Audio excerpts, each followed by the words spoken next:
Hello everyone and welcome back to Math Pool Master. আৰম্ভ কৰোঁ আমাৰ আজিৰ সেশনটো। তো আজিৰ সেশনটো হ'ব এটা প্ৰেক্টিছ সেশন। তো আমি টেষ্টিং সলিউশন কৰিম। তাৰমানে আমাক সলিউশন কিছুমান দিয়া থাকিব আৰু সেই সলিউশনটো এটা গিভেন ইনইকুৱেলিটিক স্যাটিসফাই কৰিব নে না সেইটো আমি ভেৰিফাই কৰিম। So let us begin. তো এই কুৱেশ্যনটোত সুধিছে which of the x values are solutions to both of the following inequalities. তো ইয়াতে দুটা inequalities দিছে 128 is greater than x and x is greater than 82. আৰু আমাক সুধিছে যে ইয়াতে x ৰ কোন কিটা ভ্যালুৱে এই দুটা ইনইকুৱেলিটিক স্যাটিসফাই কৰিব। ওকে আমি ফাৰ্ষ্টটোৰে আহোঁ। ফাৰ্ষ্টত আছে x equals to 83. আমি এটা কাম কৰোঁ দুটা ইনইকুৱেশ্যনতে আমি 83 সাবস্টিটিউট কৰি দিওঁ। সো 128 greater than x আছে, x ৰ জাগাত আমি 83 লিখিলোঁ। এণ্ড x আছে ইয়াতে, তো x ৰ জাগাত হ'ব 83। নেক্সট এতিয়া আমি সুধিম যে এইটো ট্ৰু ষ্টেটমেণ্ট হৈছে নাই যে 128 83তকৈ ডাঙৰ হয় নে নাই। Yes, this is a true statement.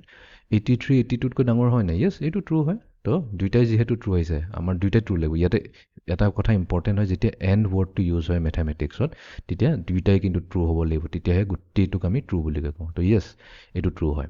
Next আমি বিত x ইকুৱেলছ টু 118 লৈছে। তো 128 118তকৈ ডাঙৰ হয় নে নাই। ট্ৰু। এণ্ড 118 82তকৈ ডাঙৰ হয় নে নাই। য়েছ, এইটো ট্ৰু হয়। তো এইটোক আমি ল'ম। চিট চাওঁ 127 আছে, 128 আছে। 128 greater than x, xৰ value 127, true. Yes. And 127 greater than 82, yes, এইটো ট্ৰু ষ্টেটমেণ্ট। তো এ বি এণ্ড চি তিনিওটাই ছেটিছফাই কৰি আছে। A B and C. এইটো বস্তুক আমি আৰু এনেকুৱাকৈ চাব পাৰোঁ। ইয়াতে দুটা আমাৰ ইনইকুৱেলিটিছ আছে, বাট ইহঁতক আমি কম্বাইন কৰি লিখিব পাৰোঁ। ইয়াতে কৈছে যে এক্সৰ ভেলু 82তকৈ ডাঙৰ হয়। আমিতো এইটোকো লিখিব পাৰোঁ যে 82 ইজ লেছ দেন এক্স। এই বস্তুটোক আমি এনেকৈ লিখিব পাৰিলোঁ 82 is less than x and x is greater than 128, x is greater than 128। এই বস্তুটোক যদি আমি কম্বাইন কৰি লিখোঁ এইটো কি হৈ যাব, x lies between 82 and 128। এইটো ডাবল ইনইকুৱেলিটিত আহি যায়। আমি ক'ব পাৰোঁ যে x ৰ ভেলু 82তকৈ ডাঙৰ হয় আৰু x ৰ ভেলু 128তকৈ সৰু হয়। এতিয়া আমি যদি চাওঁ এই গোটেইকেইটা নম্বৰ 83 ইয়াৰ মাজত আহিব, 82 and 128ৰ মাজত আহিব, 118ও আহিব, 127ও আহিব। ঠিক আছে। তো সেইকাৰণে এ বি এণ্ড চি তিনিওটাই ইয়াতে কাৰেক্ট হৈ যাব। এ বি এণ্ড চি আমি চিলেক্ট কৰি ইয়াতে ভেৰিফাই কৰি লওঁ। Okay, next question. Which of the x values are solutions to the following inequality. এটা ইনইকুৱেলিটি দিছে, ইয়াতে কৈছে কোনকেইটা ইয়াতে ট্ৰু হ'ব। 38 লেছ দেন এক্স কওঁ বা এক্স গ্ৰেটাৰ দেন 38 বুলি কওঁ, আমাৰ কথাটো একজেক্টলি ছেম টু ছেম হয়। ঠিক আছে।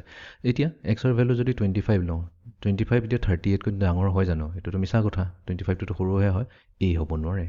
বি যদি লয় x ইকুৱেলছ টু 40, 40 কি 38তকৈ ডাঙৰ হয় নে নাই। য়েছ, তো এইটো কাৰেক্ট হয়।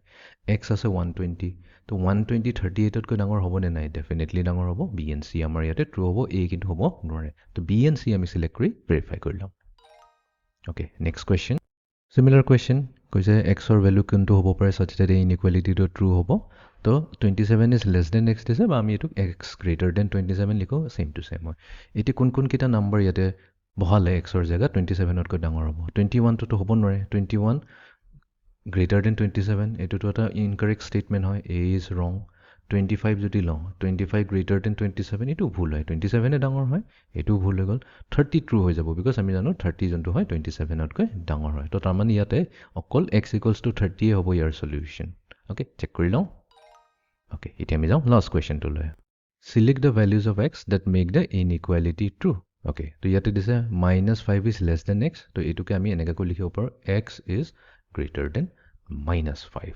অ'কে, তো এটা কাম কৰি এইটো নাম্বাৰ লাইন নি বুজিবলৈ চেষ্টা কৰোঁ, বেছি ইজি হ'ব। আমাৰ এইখিনিত আছে 0, এইখিনিত আমি লৈ লওঁ -5। ঠিক আছে, এইখিনি -4 -3 -2 -1 পজিটিভ নাম্বাৰ 1 2 3 4 5, এইখিনিতো কৈছে আমাৰ 5। অ'কে, এতিয়া কৈছে এক্সৰ ভেলু যি হ'ব -5তকৈ ডাঙৰ হ'ব লাগিব। তো -5টোতো আমি ল'ব নোৱাৰোঁ, সেইকাৰণে এটা বাবুল এটা ল'ম।